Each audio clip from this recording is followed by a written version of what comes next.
تب رمضان میں کچھ ہمارا ایک پلان ہونا چاہیے، جو ابھی کوشچن میں عرض کیا تھا۔ اس کے لیے پہلے ہم اللہ تعالیٰ کے ارشاد سے ہی پوچھ لیتے ہیں۔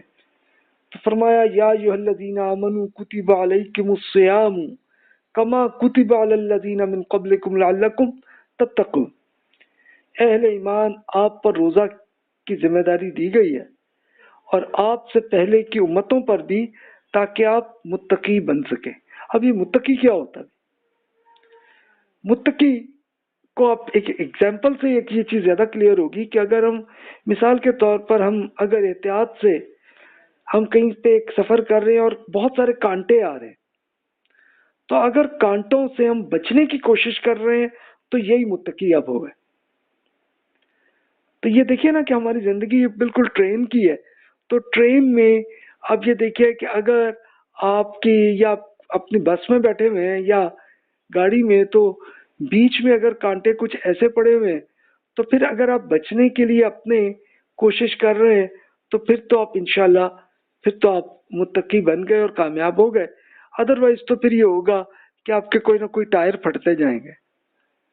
آپ گرتے چلے جائیں گے ہم کے۔ یہی مسئلہ ہے نا۔ تو بس زندگی کے اندر متقی ہونا یہی ہے کہ اصل کانٹے کیا ہے کہ یہ وہی گناہ ہے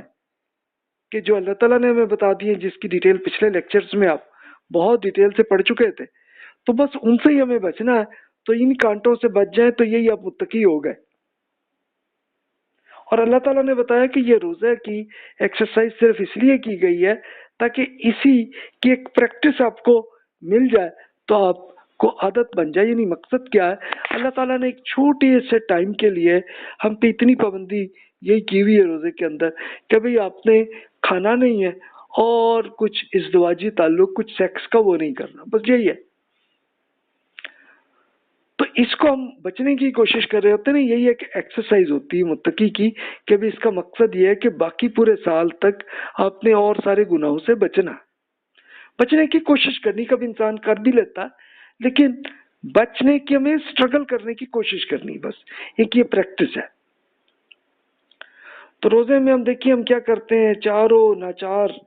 کہہ کر بھی ہم فیملی پر اگر یہ کوئی کولیگ روزہ کر رہے ہیں تو ہم بھی مجبوراً کر لیتے ہیں۔ افطار میں بس مقصد یہ ہے کہ یار چلو اچھا بھوک زیادہ اچھی آ جائے، زیادہ مزہ آئے کھانے کا، یہ مقصد ہونا چاہیے، یا پھر اللہ تعالیٰ سے ہمارا تعلق ہونا چاہیے؟ کیا خیال ہے؟ ڈیسیژن آپ خود کریں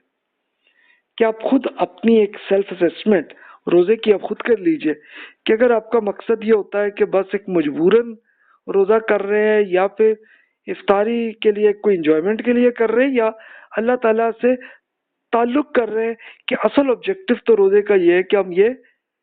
متقی بنے کہ ہم ان کانٹوں سے بچ سکیں۔ بس یہ اگر اس کی ایکسرسائز کا اصل مقصد یہ ہے تو پھر ہمیں سمجھنا چاہیے۔ اب رمضان کے مہینے میں ہمیں جو آبجیکٹو کیا ہونا چاہیے، اس کے لیے آپ دیکھیں، چلے ایک ہفتہ باقی ہے تو آپ ابھی یہ ایک مشورہ عرض کر دوں گا۔ ایک تو ہے کہ قرآن مجید سے تعلق قائم کر لیجئے، تفصیل سے اس کا ایک اسٹڈی کر لیں۔ چلو پورا بھی نہیں کر سکے تو جتنا آپ کے بس میں ہو اتنا تو کر لیں کہ قرآن مجید کا پورا ترجمہ پڑھ لیجئے۔ لامحدود زندگی کی ایک یہ کوشش کر لیجئے، اور وہ کیا ہے؟ جنت ہے۔ یہ فائنل سٹیشن ہے جس پہ ہم نے اترنا ہے اس ٹرین سے۔ اور یہ ایک ماضی کا جو خوف اور مستقبل کا اندیشہ ہمیں آج کل ہوتا ہے، ہمیں ایک ماضی کا خوف ہوتا ہے یار یہ کر بیٹھے ہم، اور مستقبل پہ اندیشہ ہوتا ہے یار یہ کہیں یہ نقصان نہ ہو جائے ہمارا۔ یہ زندگی کا ہے، لیکن جنت جو لامحدود زندگی اللہ تعالیٰ نے دینی ہے تو وہ یہ ہے کہ جس میں نہ ماضی ہوگی، جس میں کوئی خوف ہوگا یار افسوس کہ یہ کر بیٹھے، اور نہ ہی آپ کو کوئی اندیشہ ہوگا کہ فیوچر میں کوئی لاس ہوگا، کچھ نہیں ہوگا۔ یہ ایڈوانٹیج ہے زندگی کا۔ تو غفلت سے دوری کر لیجئے۔ ایک دوست ابو یحییٰ بھائی وہ مشورہ انہوں نے یہ دیا ہے پورا، تو یہی ہے کہ ہم اس سے اگر بچ سکے تو یہی تقویٰ ہے۔ اب دیکھیے پھر ہم قرآن مجید میں اس کے جواب کو یہ دیکھتے ہیں۔ فرمایا شہر رمضان الذی انزل فیہ القرآن ھدی للناس وبینات من الہدی والفرقان رمضان کا مہینہ ہے کہ جس میں قرآن نازل کیا گیا ہے لوگوں کے لیے رہنما بنا کر اور نہایت واضح دلیلوں کی صورت میں، جو اپنی نوعیت کے لحاظ سے سراسر ہدایت بھی ہے اور حق و باطل کا فیصلہ بھی ہے۔ یعنی اللہ تعالیٰ نے رمضان کا مہینہ اس لیے طے کیا تھا کہ قرآن اسی میں نازل ہونا شروع ہوا تھا، اور مقصد یہی تھا اللہ تعالیٰ کا کہ اس کی پریکٹس کر لیجئے۔ اور قرآن مجید کا اگر آپ تعلق ابھی یہ پلان اتنا ہی کر لیں کہ ایک ہفتہ جتنا باقی ہے اتنا قرآن کا اتنا حصہ پڑھ لیں، تو اس کے لیے آپ کر سکتے ہیں۔ اس کے لیے میری خدمت بھی آپ کے لیے حاضر ہے کہ جس میں یہ پورے لیکچرز، جس میں قرآن مجید کا ترجمہ اور جہاں جہاں ایکسپلینیشن کی ضرورت ہے تو وہ بھی اس میں کر دی، آپ سن بھی سکتے ہیں، آپ ڈائریکٹلی خود ہی قرآن مجید کا ترجمہ آپ کے گھر میں جو ہے وہی آپ پڑھ لیجئے۔ اور بہت سارے اور اسکالرس نے بھی اسی طرح ترجمہ اور تفسیر کے لیکچرز انہوں نے بھی کر دی ہیں، تو وہ آپ کو ابھی مل سکتا ہے، یہ بکس بھی مل سکتی ہیں، لیکچرز بھی مل سکتے ہیں، تو یہ آپ ابھی اسی وقت کر سکتے ہیں۔ اب رمضان میں اب ہمارا پلان کیا ہونا چاہیے، اس میں یہ چیز بھی ہم دیکھتے ہیں، قرآن مجید ہی میں ارشاد ہے قد افلح من تزکا، بے شک فلاح پا گیا وہ شخص جس نے پاکیزگی اختیار کر لی۔ پاکیزگی کیا ہے کہ یہ برائیوں سے ہمیں بچنا ہے، وہی کانٹے ہیں نا جن سے ہمیں بچنا ہے۔ اور پھر یہ بھی ارشاد ہے سورۃ الشمس میں فرمایا وَنَفْسٍ وَمَا سَوَّاهَا فَأَلْهَمَهَا فُجُورَهَا وَتَقْوَاهَا قَدْ أَفْلَحَ مَنْ زَكَّاهَا وَقَدْ خَابَ مَنْ دَسَّاهَا۔ یہ وہی آیات ہیں جس کو پہلے لیکچر میں ہم نے ڈسکشن کی تھی، جس میں فرمایا کہ نفس ایک جو آپ کی پرسنالٹی کی گواہی یہ دیتا ہے، آپ کی پرسنالٹی خود آپ اپنی ریسرچ کر لیں، یہ ہمیں بتاتا ہے کہ جیسا اسے اللہ تعالیٰ نے سنوارا ہے، جتنا ڈیولپ کر دیا اللہ تعالیٰ نے، پھر اس کی نیکی اور بدی سے سمجھا دی ہے کہ فلاح پا گیا وہ شخص کہ جس نے اس کو پاک کر لیا، اور نامراد وہ ہے کہ جس نے اسے آلودہ کر دیا، گندا کر دیا جس نے۔ یعنی یہ کیا ہے کہ بیسیکلی جو پرسنالٹی ڈیولپمنٹ کی آپ جو ابھی ایکسرسائز کر رہے ہیں، تو اصل چیز کیا ہے کہ نیکی اور برائی اللہ تعالیٰ نے یہ خود آپ کو سمجھا دی ہے، یہ قرآن میں بھی سمجھائی، اور اس سے پہلے نیچرلی آپ کے ذہن میں یہ ہے۔ مثلاً آپ کو پتا ہے یہ ایک بالکل چھوٹا سا بچہ بھی یہ سمجھتا ہے کہ جناب اگر کوئی چیز آپ سے چھین لے تو آپ کو کتنا برا لگتا ہے اور کتنا روتا ہے بچہ، تو سیم ہمیں کوئی بینیفٹ مل جائے ہمیں کتنا مزہ آتا ہے بچپن میں، تو سیم پوری زندگی میں یہی ہے۔ تو ویسے ہی ہے کہ نیکی اور برائی اللہ تعالیٰ نے ہمیں سمجھا دیا، اب نیکی کو سلیکٹ کر لیں تو کامیاب ہو گئے،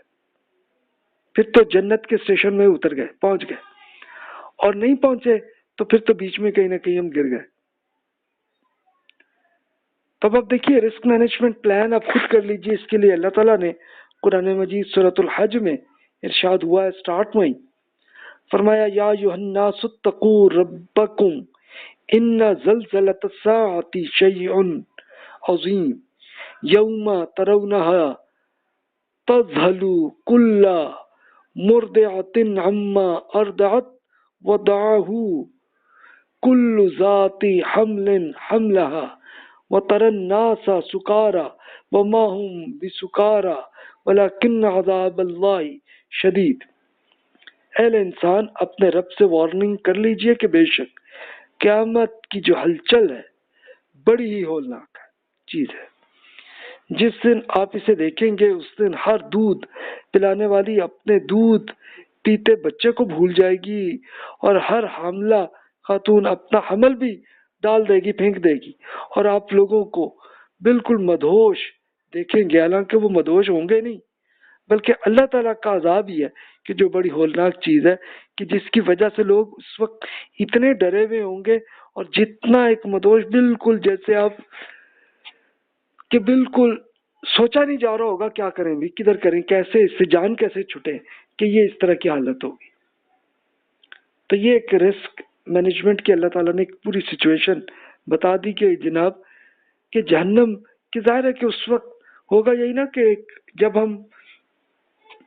قیامت کب آئے گی، رسول اللہ صلی اللہ علیہ وسلم بتا دیا آپ کی، جیسے خود ہی آپ فوت ہو گئے آپ کی آ گئی، یعنی اس کے لیے تو پھر یہ ہوگا کہ جسٹ ہم تھوڑی دیر کے لیے سوئیں گے اور سو کے اٹھیں گے تو جناب فوراً آپ کے لیے قیامت آ چکی ہوگی، اور اس کے اندر پھر ہوگا کیا کہ جنت بھی آپ کو نظر آ رہی ہوگی، جہنم بھی۔ تو ایک اس طرح کا مدوش ہوں گے، یہاں تک ایک مثال دے دی گئی کہ خاتون کا اگر بچہ ہو تو وہ بھی بھول جائے گی اس کو، یہ حالت ہو، اور ایسے مدہوش سی حالت ہوئی ہوگی، کچھ سمجھ نہیں آ رہی ہوگی کہ یار کدھر جانا ہے۔ تو ایسی حالت کو سلیکٹ ہم نے خود آج کرنا ہے، یعنی اب اصل at the head of result جو ہماری ٹرین نے جب یہ فائنل اسٹیشن سے اترنا ہے تو پھر جنت کی طرف جانا ہے یا جہنم کی طرف، یہ فائنل اسٹیشن ہوگا۔